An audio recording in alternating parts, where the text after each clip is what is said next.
Hi friends, చాలా రోజుల తర్వాత వీడియో చేస్తున్నా. అయ్యో చక్కెర వచ్చి పడిపోయినా.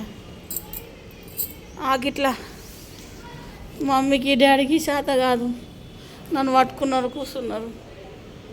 నెత్తి పట్టుకుంది, కూర్చుంది. ఓళ్ళు లేరు మాకు సాయం చేసేటోళ్ళు.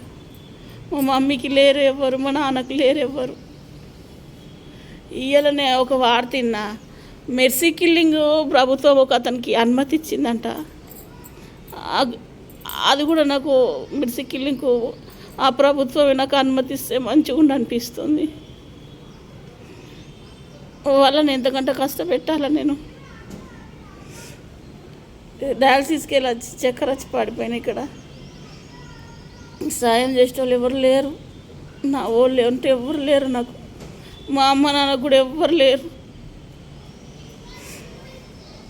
నాకు కూడా మెర్సీ కిల్లింగ్ ఇచ్చి చంపేస్తే బాగుండు గవర్నమెంట్.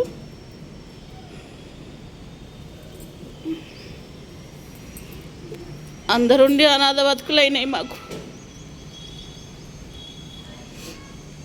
అంతే, ఇది కలియుగం. ఎవరిని ఆశించదు కూడా, ఆశించద్దు ఎవరిని. అంతే, మానవత్వం ఉన్నోళ్ళు చేస్తారు హెల్ప్. అంతే, బంధాలు లేవు, బంధుత్వాలు లేవు, రక్త సంబంధాలు లేవు, ఏం లేవు. చక్కెర వచ్చి ఆగిట్లా పడిపోయినా. ఎవరు లేపి తీసుకుపోతారు నన్ను ఇంటికి? మెట్లు ఎక్కిపోవాలా? ఇగో మెట్లెక్కి పోవాలా?